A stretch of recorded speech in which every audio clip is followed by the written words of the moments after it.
A paz do Senhor Jesus. Este é o Leitura Bíblica Diária da Igreja Evangélica Pentecostal do Brasil para Cristo e eu sou a diaconisa Joana Bonfim, cooperadora nos trabalhos aqui da Igreja de Valparaíso de Goiás, da área especial D1, etapa D. Apresento meus sinceros agradecimentos à nossa querida pastora presidente Loide Ramos pela oportunidade de participar deste importante projeto idealizado pelo pastor Gideon Júnior. Estou de volta para comentar o capítulo 29 de 2 Crônicas. Ezequias foi um dos maiores reis de Judá. O cronista dedicou a ele 4 capítulos de sua narrativa, 2 Crônicas, capítulo 29, versículo 2. E o escritor de 2 Reis dá-lhe um tributo excelente, 3 capítulos inteiros. Ambos os autores sagrados reconheceram a importância de Ezequias e registraram sua história com detalhes. Em 2 Crônicas, capítulo 29, do versículo 1 ao 2, diz que tinha Ezequias 25 anos de idade quando começou a reinar e reinou 29 anos em Jerusalém, e era o nome de sua mãe, Abia, filha de Zacarias. E fez o que era reto aos olhos do Senhor, conforme a tudo quanto fizera Davi, seu pai.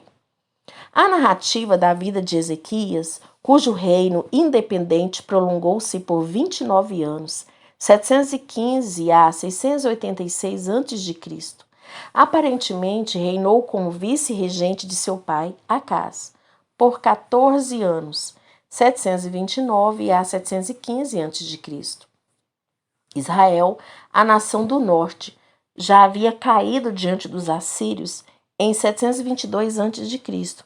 e seus habitantes haviam sido deportados em grande número. Está lá em 2 Reis, capítulo 17, do versículo 1 ao 6. Ezequias foi um dos maiores reis de Judá. Ver em 2 Reis, capítulo 18, versículo 5. Logo no primeiro mês de seu reinado como monarca único, abriu as portas do templo, a fim de repará-las, restaurando a casa do Senhor, porquanto Acaz, seu ímpio pai, tinha proibido os sacerdotes e os levitas de entrar no templo.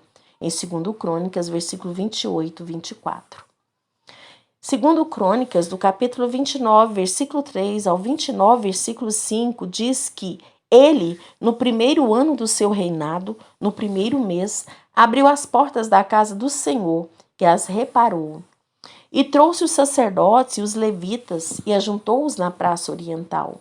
E disse-lhes: Ouvi-me, ó levitas, santificai-vos agora, e santificai a casa do Senhor, Deus de vossos pais, e tirai do santuário a imundícia. Ezequias, ele exortou aos sacerdotes e levitas, lembrando-os de que Judá havia afastado dos mandamentos de Deus e caído na idolatria durante o reinado de seu pai.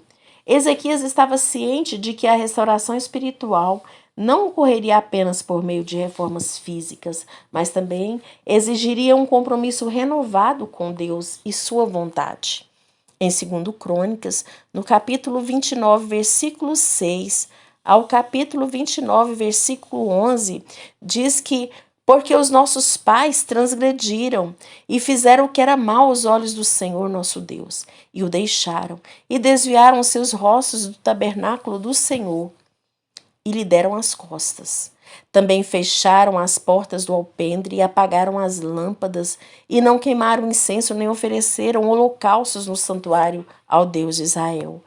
Por isso veio grande ira do Senhor sobre Judá e Jerusalém, e os entregou à perturbação, à assolação e ao escárnio, como vós o estáis vendo com os vossos olhos.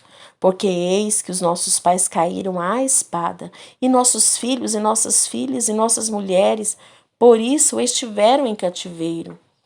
Agora que tem vindo ao coração que façamos uma aliança com o Senhor Deus de Israel, para que se desvie de nós o ardor da sua ira. Agora, filhos meus, não sejais negligentes, pois o Senhor vos tem escolhido para estardes diante dele, para o servirdes e para serdes seus ministros e queimadores de incenso. Então, Ezequias decidiu pela renovação do pacto davídico e do pacto mosaico. e tentaria fazer o povo voltar ao iavismo puro. A lei mosaica, uma vez mais, dominaria as coisas, e os levitas cuidariam para que essa legislação fosse aplicada a cada aspecto da vida.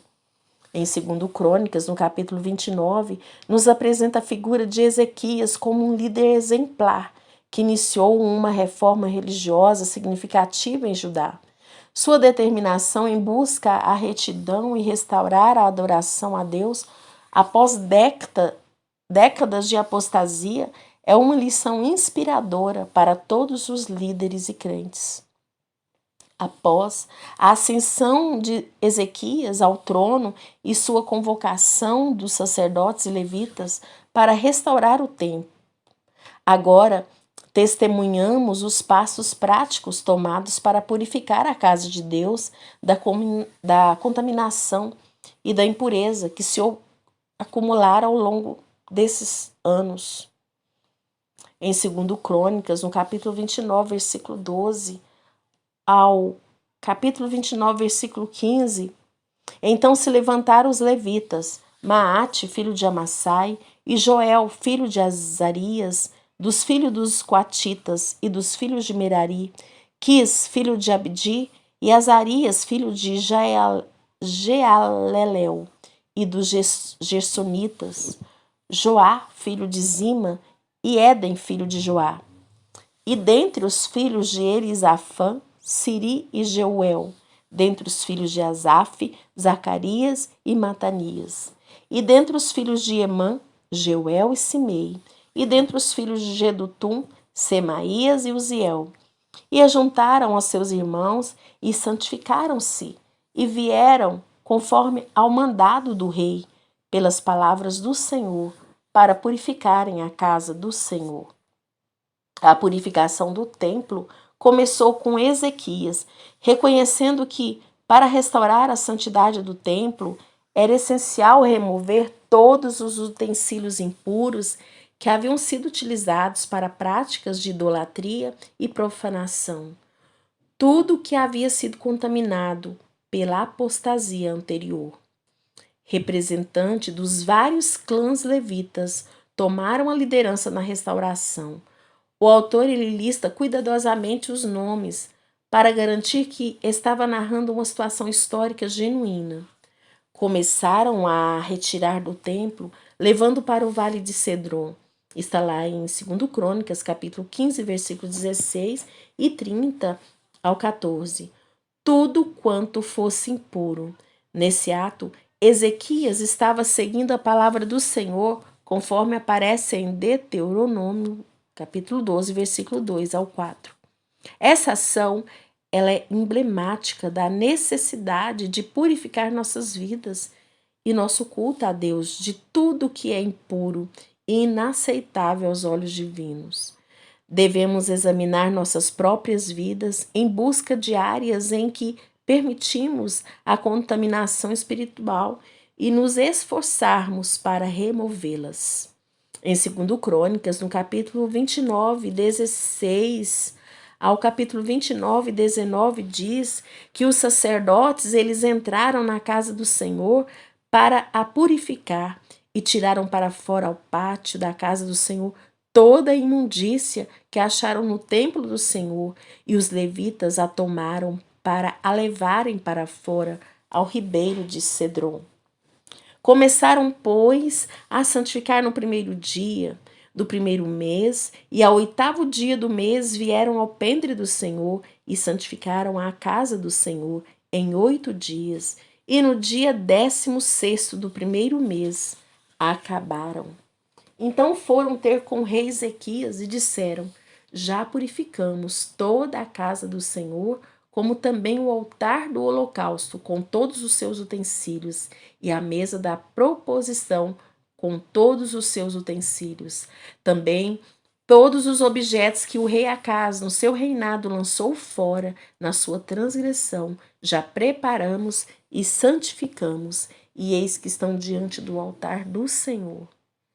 Somente os sacerdotes, levitas da linhagem de Arão, estavam autorizados a entrar no lugar santo e no santo dos santos, por isso tiveram de fazer a purificação ali. Após a remoção dos utensílios impuros, os sacerdotes eles ofereceram sacrifícios de purificação e adoração a Deus, simbolizando a busca de perdão diante de Deus e a restauração da aliança com o Senhor por meio das ofertas adequadas. Este aspecto da narrativa nos lembra da importância da oferta de um coração quebrantado e contrito a Deus. Não se trata apenas de rituais externos, mas de uma disposição interior de buscar a Deus com sinceridade e humildade. A purificação espiritual não é um evento único, mas um processo contínuo. Ezequias ele liderou pelo exemplo ao se dedicar a Deus em adoração e buscar a purificação.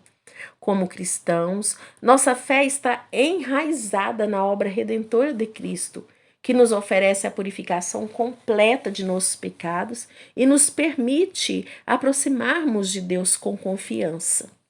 Em 2 Crônicas, no capítulo 29, versículo 20 ao versículo 24. Então o rei Ezequias se levantou de madrugada e reuniu os líderes da cidade e subiu à casa do Senhor. E trouxeram 7 novilhos, e 7 carneiros, e 7 cordeiros, e 7 bodes, para sacrifício pelo pecado, pelo reino e pelo santuário, e por Judá.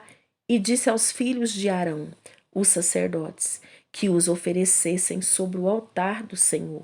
E eles mataram os bois, e os sacerdotes tomaram sangue e o espargiram sobre o altar. Também mataram os carneiros e espargiram sangue sobre o altar. Semelhantemente mataram os cordeiros e espargiram sangue sobre o altar. Então trouxeram os bodes para o sacrifício pelo pecado, perante o rei e a congregação, e lhes impuseram as suas mãos. E os sacerdotes os mataram, e com seu sangue fizeram expiação do pecado sobre o altar, para reconciliar a todo Israel, porque o rei tinha ordenado que se fizesse aquele holocausto e sacrifício pelo pecado por todo Israel. Juntamente com os sacerdotes e levitas, Ezequias começa a oferecer sacrifício de expiação no templo. Era uma demonstração tangível do desejo de voltar-se para o Senhor e buscar sua graça, após anos de apostasia e profanação. Ezequias estava ansioso para entrar no culto da expiação com toda a pressa possível. Agora, o que o templo havia sido devidamente preparado, porquanto ele convocou todos os representantes de Israel, como diz Jamieso. Expiação pela nação de Judá também foi feita, em 2 Crônicas, no capítulo 29, versículo 20 ao 24. E assim as coisas seriam corrigidas. A confissão de pecados acompanhou a imposição de mãos. Então Jeová ouviria, ficaria satisfeito e perdoaria todas as coisas confessadas e expiadas. Um aspecto notável desta narrativa é a restauração do louvor e da música, do culto a Deus. Os levitas que haviam sido convocados para este serviço sagrado tocavam instrumentos e entoavam hinos de louvor ao Senhor, refletindo a gratidão que emanava do coração do povo de Judá ao se reconciliarem com Deus. Em 2 Crônicas, no capítulo 29, do versículo 25 ao 30. E pôs-se os levitas na casa do Senhor com símbolos, com saltérios e com harpas, conforme ao mandado de Davi e de Gade, o vidente do rei, e do profeta Natã, porque este mandado veio do Senhor por mãos dos seus profetas. Estavam, pois, os levitas em pé com os instrumentos de Davi e os sacerdotes com as trombetas. E Ezequias deu ordem que oferecessem o holocausto sobre o altar. E ao tempo em que começou o holocausto, começou também o canto do Senhor, com as trombetas e com os instrumentos de Davi, rei de Israel. E toda a congregação se prostrou quando entoava o canto e as trombetas eram tocadas. Tudo isso até o holocausto se acabar. E acabando de oferecer, o rei e todos quantos com ele se achavam se prostraram e adoraram. Então o rei Ezequias e os príncipes disseram aos levitas que louvassem o Senhor com as palavras de Davi e de Asaf, o vidente, e o louvaram com alegria e se inclinaram e adoraram. Esta seção continua descrevendo a restauração das ofertas e sacrifícios do templo. Os sacerdotes retomaram a prática regular de acordo com a lei de Moisés, simbolizando uma relação correta com Deus. O rei Ezequias estava determinado a seguir fielmente as instruções da lei, mostrando sua submissão à vontade de Deus em todos os aspectos do culto. A música ajudava esse aspecto do sistema sacrificial. Davi, um músico digno de nota, tinha enfatizado esse ministério. Havia guildas musicais e não meramente sacerdotes e levitas comuns que eram músicos. Naturalmente, os músicos eram todos levitas. Seus três principais instrumentos eram símbolos, alaúde e harpas, mas a trombeta, ver no versículo 26, também era importante. Seguir os mandamentos de Deus em adoração e sacrifício e em obediência são preceitos divinos. É fundamental na adoração a Deus, não apenas um evento isolado, mas um estilo de vida contínuo. Devemos adorar a Deus em espírito e em verdade, e em todas as áreas de nossas vidas, expressando nossa gratidão e devoção a Ele por meio da música, do louvor e da obediência e também do serviço. Seção final do capítulo culmina a narrativa da reforma religiosa.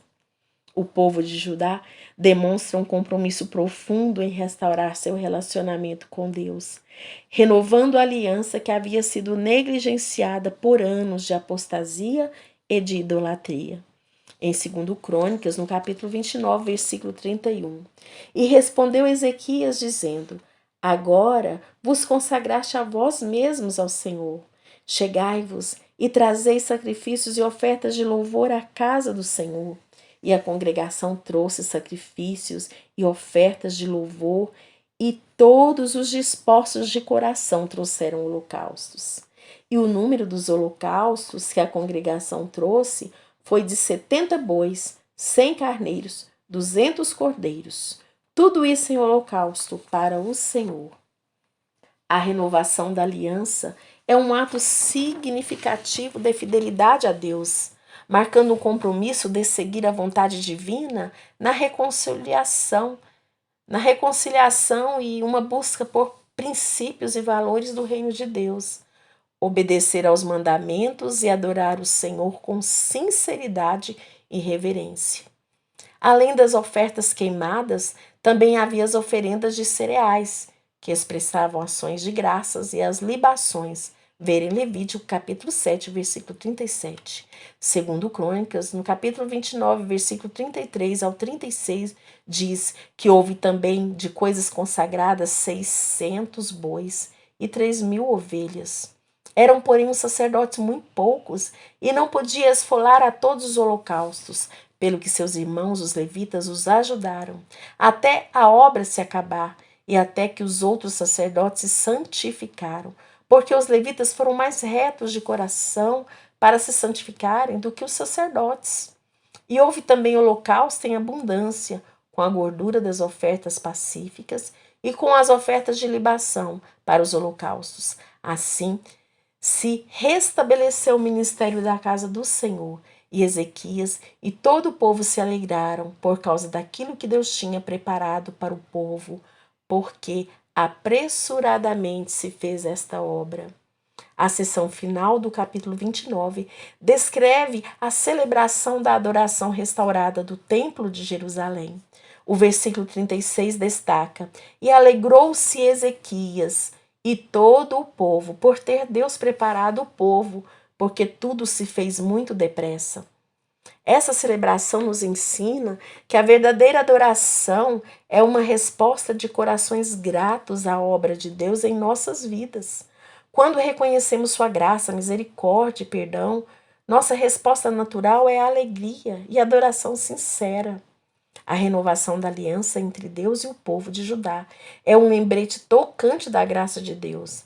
Apesar das falhas e rebeliões passadas, Deus estava disposto a renovar sua aliança com seu povo, Isso aponta para uma nova aliança estabelecida por meio de Jesus Cristo, onde o perdão, a reconciliação e a vida eterna são oferecidas a todos que creem nele.